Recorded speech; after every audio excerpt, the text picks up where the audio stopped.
அனைவருக்கும் வணக்கம்.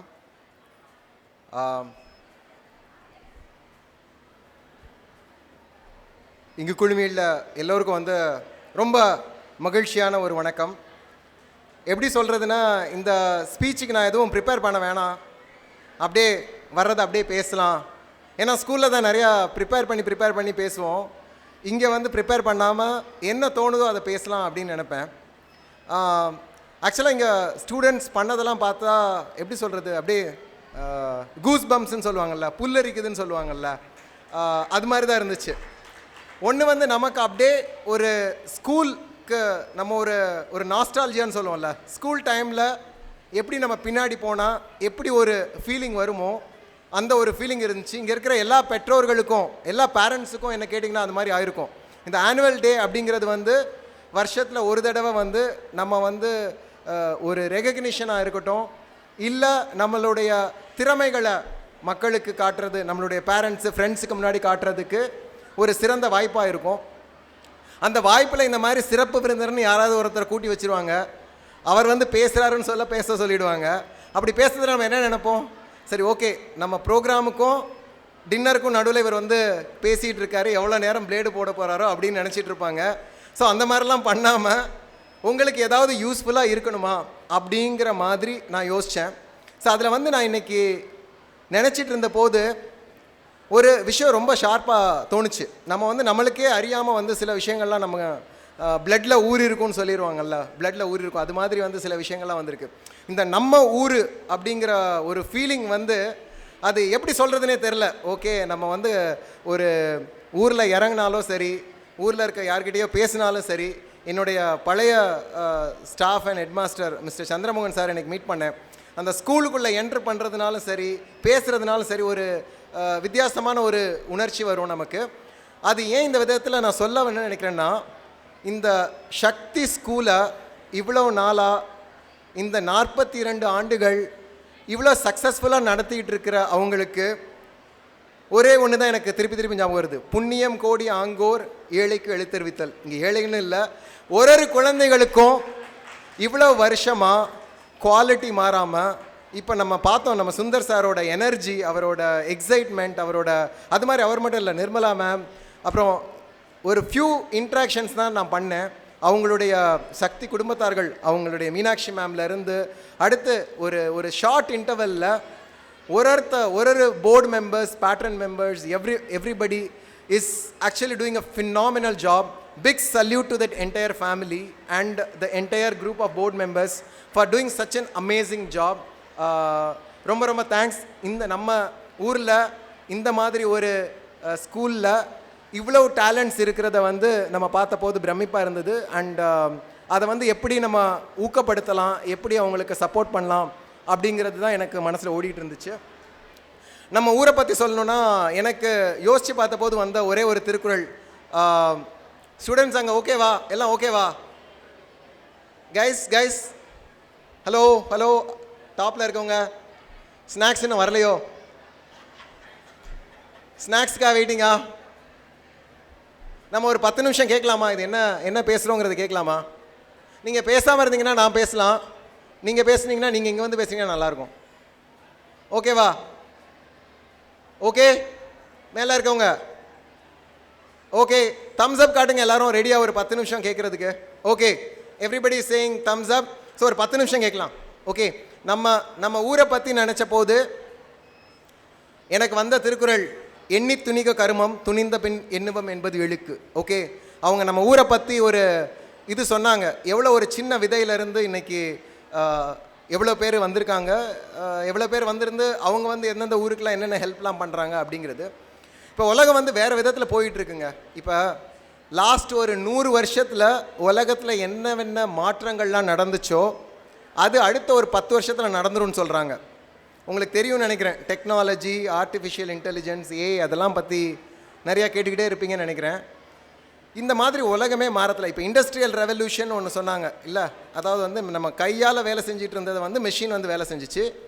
நம்ம அதனால் ஹார்டாக லேபர் பண்ணாமல் மூளையை மட்டும் வச்சு பண்ணுற வேலைகளுக்கெல்லாம் நிறையா இருந்துச்சு. இப்போ டாக்டர் ஆகிறதோ, இன்ஜினியர் ஆகிறதோ, இல்லை மேனேஜர் ஆகிறதோ, அந்த மூளைக்கு மட்டும் வேலை இருந்துச்சு. இப்போ அந்த மூளைக்குரிய வேலையுமே மெஷின் செய்கிறதுக்கு ஆர்டிஃபிஷியல் இன்டெலிஜென்ஸ் வந்துருச்சு அப்படின்னு சொல்கிறாங்கல்ல.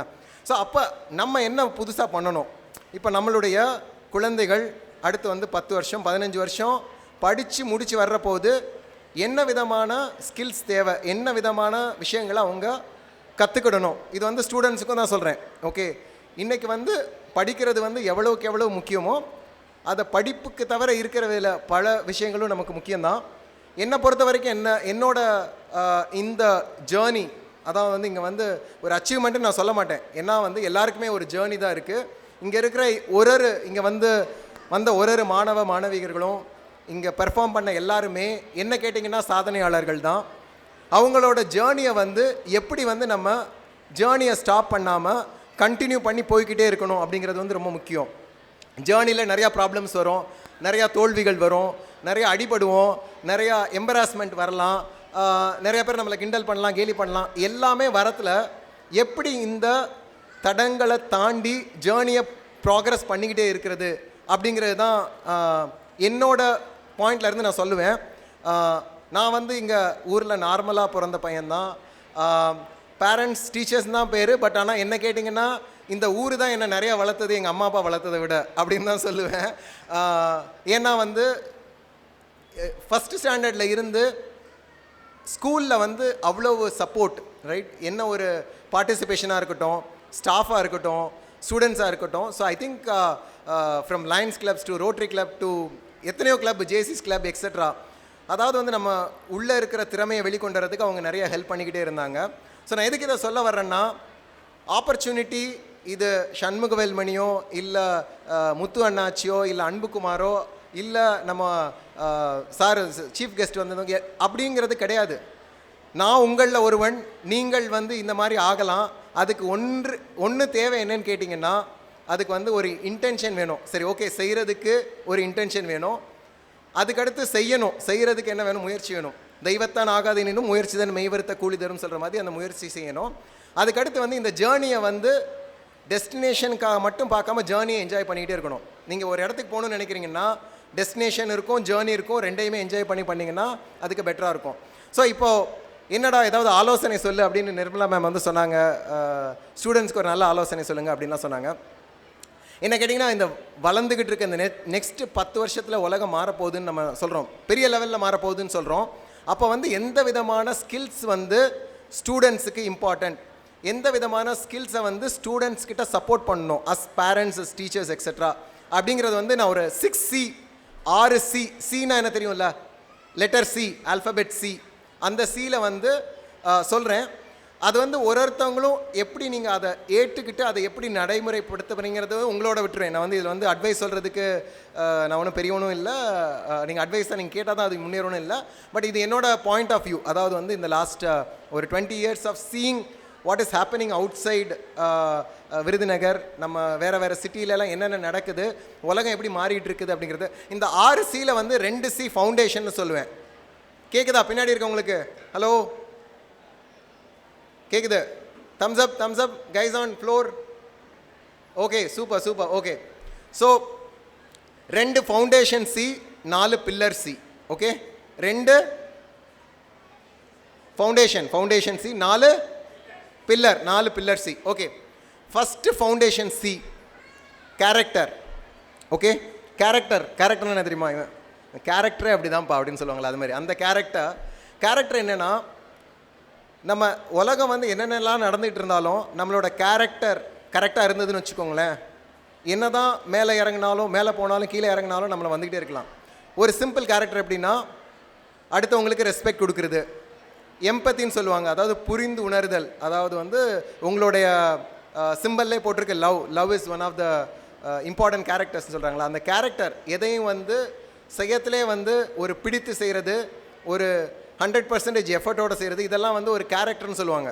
அதாவது வந்து உண்மையாக பேசுகிறது, எத்திக்கலாக நடந்துக்கிறது, நம்மளோட 100% எஃபர்ட் போடுறது, இதெல்லாம் இந்த கேரக்டர் வந்து if character changes everything changes, right? If character is lost everything is லாஸ்ட்னு சொல்லுவாங்க. If money is lost nothing is lost, if health is lost something is lost, if character is lost everything is லாஸ்ட்னு சொல்லுவாங்க. அது மாதிரி வந்து இந்த first C character, மற்றது என்ன போனாலும் கேரக்டரை மட்டும் முக்கியமாக வச்சுக்கணும். அதனால தான் இந்த ஃபஸ்ட்டு சி வந்து கேரக்டர். செகண்ட் சி வந்து கம்போஷர். செகண்ட் சி வந்து கம்போஷர். கேட்குதா மேலே இருக்கவங்களுக்கு? செகண்ட் சி என்னங்க? கம்போஷர். ஓகே, கம்போஷர்னா என்ன? கம்போஷர்னா காம்னஸ்.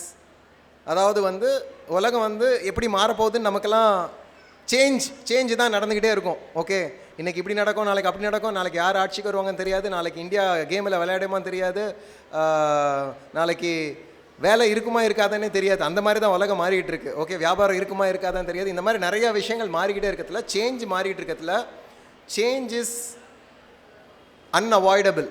அதை வந்து நம்மளால் அக்செப்ட் பண்ணி தான் ஆகணும். அதை அக்செப்ட் பண்ணத்தில் என்ன பண்ணணும்? நமக்கு கம்போஷர் வேணும். கம்போஷர்னா calmness, mental calmness and physical calmness. அதான் நம்ம சொன்னோம்ல, இப்போ கேரக்டர் ஃபஸ்ட்டு சொன்னோம், அடுத்தது நம்ம எதுக்கு போகிறோம்? ஹெல்த்துக்கு போகிறோம். இந்த லெவலுக்கு டென்ஷன், ஸ்ட்ரெஸ்ஸு, ஆங்ஸைட்டி, டிப்ரெஷன் அதெல்லாம் நிறையா சொல்கிறோம்ல, அதெல்லாம் நம்ம மேனேஜ் பண்ணணுன்னா நமக்கு ஒரு கம்போஷர் வேணும். நம்ம சென்டர்ட் பண்ணணும். இப்போ சக்தி ஸ்கூல் மாதிரி வந்து ஸ்பிரிச்சுவாலிட்டி பற்றிலாம் ஃபோக்கஸ் பண்ணுறாங்கல்ல, அதெல்லாம் இது வந்து ஒரு இம்பார்ட்டன்ட் திங். ஒரு ஸ்கில்லெல்லாம் டெவலப் பண்ணுறது ஈஸி. ஆனால் இந்த மென்டல் ஸ்டேட், த ஆட்டிடியூட் ஆர் த கம்போஷர், இது வந்து ஈஸி கிடையாது. அதனால தான் உங்கள் குழந்தைங்களுக்கு சின்ன வயசுலேருந்தே கம்போஷரோட இம்பார்ட்டன்ஸை பற்றி சொல்லுங்கன்னு சொல்லுவேன். கம்போஷர்னால் என்ன கேட்டிங்கன்னா ஃபிசிக்கல் அண்ட் மென்டல். ஃபிசிக்கல்னால் ஃபிசிக்கல் ஹெல்த். ஏன்னா health is very very important. நம்ம kind of food that we are giving to our kids என்னென்னா, மார்னிங்லேருந்து நைட் வரைக்கும் பேக்கேஜ் ஃபுட்டு, அன்ஹெல்தி ஃபுட் நிறையா இருக்குது அவைலபிளாக. ஹெல்தி ஃபுட் தான் கஷ்டமாக இருக்குது கிடைக்கிறதுக்கு, அன்ஹெல்தி ஃபுட் ரொம்ப ஈஸியாக இருக்குது கிடைக்கிறதுக்கு. ஓகே, சீப்பாகவும் இருக்குது, ஈஸியாகவும் கிடைக்குது. ஸோ அதனால் என்ன பண்ணுறோம், நம்மளுடைய சோம்பேறித்தனத்தினால நம்ம குழந்தைகளுக்கு வந்து கிட்டத்தட்ட பார்த்திங்கன்னா விஷயத்தை தான் ஊட்டிகிட்டு இருக்கோம். ஓகே, ஸோ இது ஃபஸ்ட்டு வந்து எவ்வளோக்கு எவ்வளோ வீட்டில் சமைக்க முடியுமோ, எவ்வளோக்கு எவ்வளோ ஹெல்த்தியானதை சமைக்க முடியுமோ, எவ்வளோக்கு எவ்வளோ பேக்கேஜ் ஃபுட்டு, சுகரி ஃபுடெல்லாம் அவாய்ட் பண்ண முடியுமோ அது பண்ணிங்கன்னா உங்களுடைய குழந்தைகள், இப்போ நீங்கள் வந்து உரம் போடுறீங்க. ஓகே, இதை உரம் போடுறத வந்து பின்னாடி கம்போஷராக இருக்கணும்னா, அவங்களுக்கு மென்டல் ஹெல்த் இஷ்யூலாம் வராமல் இருக்கணும்னா, ஃபிசிக்கல் ஃபிட்னஸ், ஃபிசிக்கல் ரிலேட்டட் இஷ்யூஸ்லாம் வராமல் இருக்கணும்னா, அவங்களுடைய மைண்ட் அண்ட் பாடி அது ரெண்டையும் வந்து கரெக்டாக வச்சுருக்கணும். இந்த 2 சி தான் ஃபவுண்டேஷன், கேரக்டர் அண்ட் கம்போஷர். இந்த 2 சிக்கு மேலே அடுத்து 4 என்ன பில்லர் பண்ண போகிறோம் ஸ்டூடெண்ட்ஸ்? ஸோ ஃபஸ்ட்டு பில்லர், நான் வந்து இப்போ வந்து பாடம் படி ஃபஸ்ட் ரேங்க் எடு, 10th ரேங்க் எடு, பாஸ் ஆக ஃபெயில் ஆகி அதை பற்றிலாம் சொல்ல போகிறதில்ல. அதெல்லாம் வந்து ஸ்கூலில் சொல்லிடுவாங்க, அதெல்லாம் நீங்கள் கரெக்டாக பண்ணிவிடுவீங்க. நான் இந்த சொல்ல போகிற 4 சியுமே வந்து லைஃப் ஸ்கில்ஸ், அதாவது வாழ்வியலுக்கு வந்து எது தேவைப்படும் அப்படிங்கிற 4 சி சொல்கிறேன். ஃபஸ்ட்டு சி வந்து பில்லரில் ஃபஸ்ட்டு சி வந்து க்ரியேட்டிவிட்டி. ஏன் க்ரியேட்டிவிட்டி பற்றி நம்ம இப்போ பேசுகிறோம் அப்படின்னு சொன்னீங்கன்னா, க்ரியேட்டிவிட்டினா இப்போ நீங்கள் வந்து ஆடினதே ஒரு க்ரியேட்டிவிட்டி, ஆர்ட் பண்ணுறது ஒரு creativity, Ilaiyaraaja creativity, AR Rahman creativity, Anirudh creativity தான். இப்போ எவ்வளோக்கு எவ்வளோ வந்து மெஷின்லாம் வேலை பண்ண ஆரம்பிச்சிருச்சோ, க்ரியேட்டிவிட்டிங்கிறத வந்து மெஷினால் செய்ய முடியாது. அந்த மனுஷனால் செய்யக்கூடிய சில விஷயங்கள் வந்து பயாலஜியில் சொல்லுவோம்ல, ரெஸ்பெக்ட் த பயாலஜி, அது வந்து அந்த க்ரியேட்டிவிட்டி ஹியூமன்ஸ்க்கே ஒரு உரிய விஷயம் வந்து அந்த க்ரியேட்டிவிட்டி. ஸோ க்ரியேட்டிவிட்டியை என்கரேஜ் பண்ணுங்கள். எல்லாருமே வந்து ஒரே மாதிரி பாடம் படிப்பாங்கன்னு சொல்ல முடியாது. ஒருத்தவங்களுக்கு வேறு வேறு டேலண்ட் இருக்கும். அந்த க்ரியேட்டிவிட்டியை என்கரேஜ் பண்ணுங்கள். ஒருத்தவங்களுக்கு டான்ஸில் இருக்கலாம், ஒருத்தவங்களுக்கு ட்ராயிங்கில் இருக்கலாம், ஒருத்தவங்களுக்கு ஜஸ்ட் திங்க் பண்ணுறதுலே கூட இருக்கலாம், ஒருத்தவங்களுக்கு ஸ்பிரிச்சுவாலிட்டியில் இன்ட்ரெஸ்ட் இருக்கலாம். அந்த க்ரியேட்டிவிட்டியை என்கரேஜ் பண்ணுங்கள். சின்ன வயசுலேருந்தே அதை என்கரேஜ் பண்ணிங்கன்னா அந்த இன்றைக்கி பார்த்தீங்கன்னா எங்கள் ஆஃபீஸ்லேருந்து எந்த கம்பெனிக்கு போனாலும் நார்மலாக இன்ஜினியரிங் படித்த பையன்னா எனக்கு ஓகேப்பா வேலை சொன்னால் செய்கிறான், ஆனால் க்ரியேட்டிவாக யார் திங்க் பண்ணுறாங்க? இந்த ப்ராப்ளமை சால்வ் பண்ணுன்னா நார்மலாக சால்வ் பண்ணுறதுக்கு மிஷினே சால்வ் பண்ணிவிடும்ல. க்ரியேட்டிவாக சால்வ் பண்ணணுன்னா ஒரு மனுஷன் தான் அங்கே தேவைப்படுது. ஓகே, அந்த மனுஷன் க்ரியேட்டிவிட்டியை சின்ன வயசுலேருந்தே என்கரேஜ் பண்ணாங்கன்னா இது வந்து பெட்டராக இருக்கும். இப்போ ஃப்யூச்சரில் இருக்கிற ப்ராப்ளம், வேர்ல்டில் இருக்கிற ப்ராப்ளம்லாம் சால்வ் பண்ணணுன்னா நார்மலாக திங்க் பண்ண முடியாது. லீனியர் திங்கிங் சொல்லுவாங்க, 1+1=2 அப்படின்னு சொல்லிட்டு இருப்பாங்க. அந்த மாதிரி நம்மளால் சால்வ் பண்ண முடியாது. 1+1 10ன்னு பண்ணுற மாதிரி ஏதாவது க்ரியேட்டிவ்ஸ் இருக்கா? ஒரு இளையராஜா பாட்டு போட்டார்னா உலகத்தில் எல்லாரும் கேட்குறாங்களா? ஒரு அனிருத் பாட்டு போட்டார் எல்லாரும் கேட்குறாங்களா? அந்த மாதிரி க்ரியேட்டிவிட்டி. நான் வந்து இது வந்து மியூசிக் மட்டும் சொல்லல, மியூசிக் ஒரு எக்ஸாம்பிளுக்காக சொல்கிறேன். இது உங்களுக்கு கம்ப்யூட்டர் ப்ரோக்ராம்லையும் கூட க்ரியேட்டிவிட்டி இருக்கலாம், வேறு எந்த இதுலனாலும் க்ரியேட்டிவிட்டி இருக்கலாம். Creative is the first important skill. Second skill. First skill என்னங்க? மேலே இருக்கவங்க சொல்லுங்கள். ஃபஸ்ட்டு ஸ்கில் என்ன கேட்டிங்களா? கேட்கலையா? தம்பி சொல்லுப்பா, ஃபஸ்ட்டு ஸ்கில் என்ன? Creativity. Okay, second skill critical thinking. Okay, நம்ம இதில் நிறையா பேர் திங்கே பண்ண மாட்டாங்க. அது என்னடா க்ரியேட்டிவ் திங்கிங் அப்படின்னு சொல்கிறீங்க. ஓகே, திங்க் பண்ணுறதுனா வந்து எதையும் வந்து ஆடு மாடு மாதிரி செய்யாதீங்க.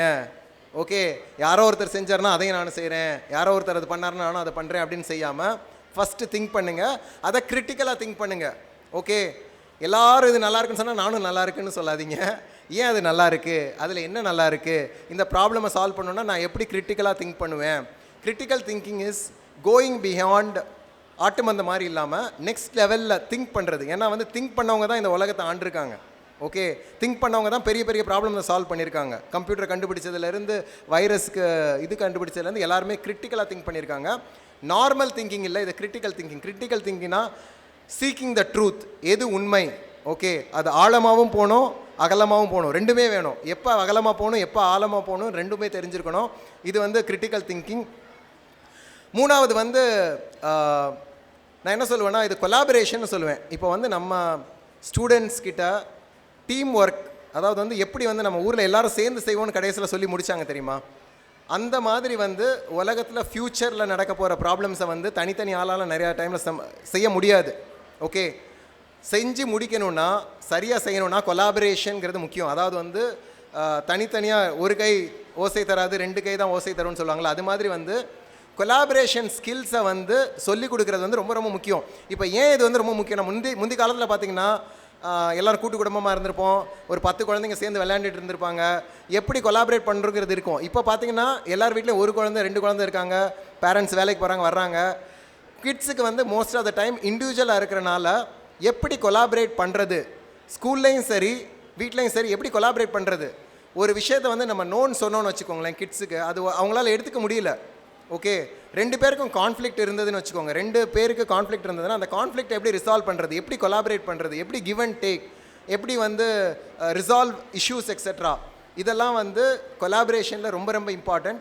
ஃப்யூச்சரில் வந்து பார்த்திங்கன்னா again this is one thing which is very different for humans versus others. Collaboration will be an important skill. ஃப்யூச்சரில் வந்து தனியாக சால்வ் பண்ணுற ப்ராப்ளம்லாம் மெஷின் சால்வ் பண்ணிவிடும். மெஷினால் சால்வ் பண்ணாத முடியாத ப்ராப்ளம்லாம் வந்து கொலாபரேட் பண்ணோம். Collaboration with both machine as well as human beings. நீங்கள் வந்து ஃப்யூச்சரில் வந்து நிறையா ப்ராப்ளம் மெஷினோட சேர்ந்து கூட கொலாபரேட் பண்ணி சால்வ் பண்ண வேண்டியிருக்கும். So that's the third C. Last but not the least C. இன்னைக்கு காலையில் கூட நான் பேசின போது கூட என்னுடைய வகுப்பில் பயின்ற மாணவர்கள், விருதுநகரில் பயின்ற மாணவர்கள் வெளியில் போயிட்டு இங்கே வந்த போது சொன்னாங்க, நம்ம பசங்கக்கிட்ட எல்லாம் மேட்ரு நிறையா இருக்குப்பா, அசன் சரக்கு நிறையா இருக்குப்பா, ஆனால் அதை வந்து சரக்கு இருக்கிறதே அவங்களுக்கே புரிய மாட்டேங்குது. அந்த ஒரு கான்ஃபிடென்ஸ் இல்லை, அதை கம்யூனிகேட் பண்ணுறதுல சம்டைம்ஸ் இருக்காங்க. இங்கே வந்த போதே சொன்னேன், கான்ஃபிடென்ட்டாக கை கொடுங்க, நீங்கள் தானே வின் பண்ணியிருக்கீங்க, நீங்கள் தானே கை கொடுக்கணும், யார்கிட்டையும் வந்து கான்ஃபிடென்ட்டாக பேசுங்க, பேசுகிறதுல என்ன தப்பு. ஓகே, நான் வந்து யாரையும் ரெஸ்பெக்ட் பண்ணாமல் எதிர்த்து பேசுங்கன்னு சொல்லலை. பட் ஆனால் நமக்குள்ளே இருக்கிற திறமை, நம்மளையே நம்பினா தான் இந்த ஊர் நம்பும், இந்த ஊர் நம்பினா தான் உலகம் நம்பும். அதுக்கு வந்து நிறைய எடுத்துக்காட்டுகள் இருக்காங்க. நம்ம ஊரில் நிறைய எடுத்துக்காட்டுகள் இருக்காங்க. கர்மவீரர் காமராஜர் படிக்கலை, ஆனால் அவர் எவர் நினச்சார்ல எல்லாரையும் படிக்க வைக்க முடியும்னு அவருக்கு ஒரு கான்ஃபிடென்ஸ் வந்துச்சுல, அதனால தான் இன்றைக்கி எல்லோரும் நம்ம படிச்சுட்டு இருக்கோம். ஓகே, அது மாதிரி வந்து நீங்கள் செஞ்சாலும் செய்ய முடியாட்டினாலும் ஃப்யூச்சரில் கான்ஃபிடென்ஸ் இருந்தால் தான் பண்ண முடியும். ஓகே, கான்ஃபிடென்ஸ் இல்லாட்டினா நீங்களே உங்களை தவிர்த்துக்கிறீங்க. ஸோ நம்ம ஊரில் தான் இருக்கோம், அது சின்ன ஊரா இல்லை பெரிய ஊரா அதெல்லாம் கிடையாது. எந்த விதத்தில் வந்து நம்ம கான்ஃபிடென்ஸ் இருக்கணும். இந்த கான்ஃபிடென்ஸ் வந்து பிளைண்ட் கான்ஃபிடென்ஸ் சொல்ல, அதாவது வந்து எனக்கு மேலே எவனும் இல்லை, எனக்கு கீழே எவனும் இல்லை அப்படிங்கிற மாதிரி ஒரு மைண்ட் செட்டில் இருங்க. ஆனால் அதே நேரத்துக்கு கற்றது கல்லளவு கல்லாதது உலகளவுன்னு சொல்கிற மாதிரி known is a drop unknown is a ocean. So அந்த ஒரு க்யூரியாசிட்டி இருக்கணும். இந்த க்ரியேட்டிவ் கான்ஃபிடென்ஸ், அதான் சொல்கிறேன், இந்த க்ரியேட்டிவ் கான்ஃபிடென்ஸ், க்யூரியாசிட்டி, இது வந்து அடுத்த ஒரு சியாக வருது. நம்ம மேபி இந்த இன்ட்ரெஸ்ட் ஆஃப் டைம் இந்த 6 சியோடு முடிச்சுக்கலாம். திருப்பி ஒரு சம்மரைஸ் பண்ணுறேன். ஃபவுண்டேஷனில் கேரக்டர், செகண்ட் சி யாராவது சொல்கிறீங்களா? Composer, awesome madam. Okay, chocolate இருந்தால் மேடம்க்கு ஒரு சாக்லேட் கொடுக்கலாம். ஓகே, இல்லை இங்கேருந்து பஜ்ஜி தூக்கி போடுறேன் மேம். மேலே இருக்க 4 பில்லர் சி யார் சொல்கிறீங்க? யாராவது ஸ்டூடெண்ட் சொல்கிறீங்களா? ஏதாவது ஸ்டூடெண்ட் சொல்கிறீங்களா? 4 பில்லர் சி. அன்புகுமார் அண்ணா சொல்கிறாரு. ஃபஸ்ட்டு சி என்னண்ணா? Creativity. Ma'am super ma'am. Second ma'am தான் நிறைய சாக்லேட் வாங்கிட்டே இருக்காங்க. மேலே இருக்கவங்க யாராவது சொல்லுங்கப்பா, கீழே இருக்கவங்கெல்லாம் மேலே இருக்கவங்க சொல்லுங்கள். செகண்ட் சி என்ன? Second C critical thinking. Okay super, இந்த சைடு வின் பண்ணிட்டாங்க. ஓகே, இந்த சைடு சொல்லுங்கள். Third C collaboration. மேம் நீங்கள் என்ன 6 அடிச்சுக்கிட்டே இருக்கீங்க. Okay, last C confidence. Okay, இந்த 6 சியும் வந்து ஃப்யூச்சர் ப்ரூஃபாக நம்ம பண்ணலாம். லாஸ்ட் 3 விஷயம் மட்டும் அஸ் அ பேரண்ட் நானும் ஃபேஸ் பண்ணுற இஷ்யூஸை கிட்ஸை ரைஸ் பண்ணதில். ஸோ அதனால் வந்து ஒரு சின்ன 3 அட்வைஸ் பேரண்ட்ஸ்னால் கேட்பீங்கன்னு நினைக்கிறேன். அதனால் நம்ம வந்து அடுத்தவங்கள தான் கேட்கணும்னு சொல்லுவோம், நம்ம கேட்க மாட்டோம் யூஸ்வலாக, அதான் பிரச்சனை பேரண்ட்ஸ் கிட்ட. பட் இருந்தாலும் வந்து ஒரு 3 விஷயங்களை மட்டும் குயிக்காக சொல்லி முடிச்சிடுறேன். ஒன்று வந்து உங்கள் கிட்ஸை அண்டர்ஸ்டாண்ட் பண்ணுங்கள். ஓகே, நம்ம வந்து மோஸ்ட் ஆஃப் த டைம்ஸ் நம்ம இருந்த உலகம் வேறு, கிட்ஸ் வாழ்கிற உலகம் வேறு. செல்லம் கொடுத்து கெடுத்துருங்கன்னு நான் சொல்ல வரல, ஆனால் அண்டர்ஸ்டாண்ட் பண்ணாமல் நம்மளுடைய தாட் ப்ராசஸ் அவங்க மேலே நிறைய திணிக்க ட்ரை பண்ணுறோம். அவங்க எந்த மாதிரி உலகத்தில் இருக்காங்க, அவங்களுக்கு என்ன தேவைப்படுது, என்ன தேவைப்படலை, என்ன ரைட்டு தப்புங்கிறத வந்து அவங்கள நீங்கள் புரிந்தால்தான் வந்து அதை நம்ம செய்ய முடியும். மோஸ்ட் ஆஃப் த டைம் நம்ம அந்த எஃபர்ட் போடுறதும் இல்லை, எஃபர்ட் போட்டாலும் அதுக்கு ஏற்ற மாதிரி ஆக்ஷன் பண்ணுறது இல்லை. So first and foremost request to the parents, I am not here to advice, request to the parents வந்து உங்கள் குழந்தைங்களை வந்து அண்டர்ஸ்டாண்ட் பண்ண தெரிஞ்சுக்கோங்க. அண்டர்ஸ்டாண்ட்னா அவங்களோட ஸ்ட்ரென்த்ஸ் என்ன, வீக்னஸ் என்ன, எது பிடிக்குது எது பிடிக்கலை, ஏன் இதை செய்யணும்னு சொல்கிறாங்க, ஏன் செய்யக்கூடாதுன்னு சொல்கிறாங்க. டஃப் லவ்னு சொல்லுவாங்கள்ல, நான் யாரையும் செல்லம் கொடுத்து கெடுக்குன்னு சொல்ல. ஏன்னா வந்து இன்றைக்கி நாங்கள் பேசிட்டு இருந்த போது சொன்னாங்க, அந்த காலத்தில் பசங்களாம் நல்லா படித்தாங்க, ஏன்னா பெரம்பு இருந்துச்சு, இப்போ பெரம்பே தூக்கக்கூடாதுன்னு சொல்லிட்டாங்க. ஸோ அதனால் வந்து பசங்களை எதுவுமே சொல்ல முடியுங்க சொல்ல.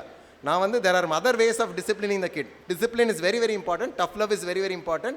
ஆனால் வந்து அதை புரியாமல் நம்ம வெறும் டிசிப்ளினாக கொடுத்தா முடியாது. நம்பர் 1. நம்பர் 2, நீங்கள் வந்து அதாவது வந்து டீச்சர்ஸு ஸ்கூலு எல்லாரையும் வந்து என் குழந்தைய வந்து மாற்றிடும்னு நினச்சிங்கன்னா மாறாது. ஸ்கூல் வந்து ஒரு கேட்டலிஸ்ட்டு தான். வீட்டில் என்ன நடக்குதோ அதை தான் வந்து கிட்ஸ் ஃபாலோ பண்ணுவாங்க. ஸோ நீங்கள் இப்போ ஃபார் எக்ஸாம்பிள் உங்கள் வீட்டில் வந்து கான்ஸ்டண்ட்டாக ஒரு ரீல் பார்த்துக்கிட்டே இருக்கீங்கன்னு வச்சுக்கோங்க இன்ஸ்டாகிராமில், உங்கள் குழந்தைய வந்து நீங்கள் வந்து இது செய்யாத அது செய்யாதேன்னு சொல்லவே முடியாது.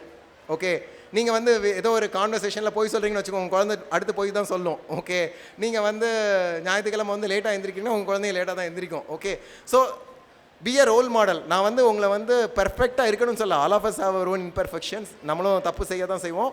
பட் ஆனால் வந்து ஒரு ஆப்பர்ச்சுனிட்டிலையும் வந்து குழந்தைகளுக்கு வந்து, ஏன்னா வந்து நீங்கள் சொல்லி எந்த குழந்தையும் செய்ய போகிறதில்ல, நீங்கள் என்ன செய்கிறீங்களோ அதை தான் செய்யும். ஓகே, ஸோ இது ஒரே ஒரு ஆப்ஷன் தான். நீங்கள் வந்து உங்கள் குழந்தை நல்ல குழந்தையாக மாறணும், நல்ல ஒரு இதாக மாறணும்னா நீங்கள் தான் மாறி ஆகணும். ஸோ வந்து குழந்தை வளர்க்குறதே வந்து பார்த்திங்கன்னா உங்களுக்கு ஒரு சேலஞ்சு தான். அந்த சேலஞ்சில் மாறிட்டீங்கன்னு வச்சுக்கோங்களேன், நீங்களே பெட்டர் ஹியூமன் பீயிங் ஆவீங்க, அதுக்கப்புறம் அவங்களும் better human beings. Last but not the least, இது வந்து இந்த ஜென்ரேஷனுக்காக ரொம்ப ரொம்ப important. Digital discipline is very very important. சரி, ரொம்ப ஸ்ட்ரிக்டாக வந்து social media for certain age, no social media, no certain kind of websites, இதெல்லாம் வந்து ரொம்ப ரொம்ப கிளியராக நீங்கள் பவுண்ட்ரி லைன் பண்ணிங்கன்னா தான் வந்து கிட்ஸோட mental health will be fine. Mental health மட்டும் இல்லை, த கைண்ட் ஆஃப் புல்லிங்னு என்ன சொல்கிறேன்னா, எப்படி வந்து சோஷியல் மீடியாவில் சில விஷயங்களை வந்து இன்னும் ஸ்டூடெண்ட்ஸுக்கு வந்து கிட்ஸுக்கு வந்து எது ரைட்டு எது தப்புன்னுன்ற பார்க்கக்கூடிய அந்த இன்னும் மனப்பக்குவம் வந்திருக்காது. அந்த டைமில் வந்து அவங்களுக்கு வந்து எந்த டைமில் பவுண்ட்ரி லைன் பண்ணலாம், எது சரி எது தப்புன்னு தெரியாத டைமில் வந்து எக்ஸ்போஷர் கொடுக்கறது வந்து may not be the right thing.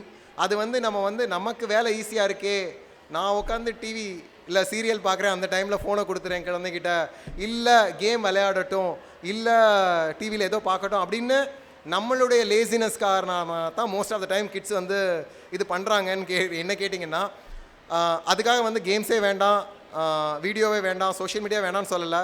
எல்லாத்துக்குமே ஒரு பவுண்ட்ரி பண்ணுங்கள், டைம் லிமிட் கொடுங்க, எது ஓகே எது நாட் ஓகேன்னு சொல்லுங்கள்.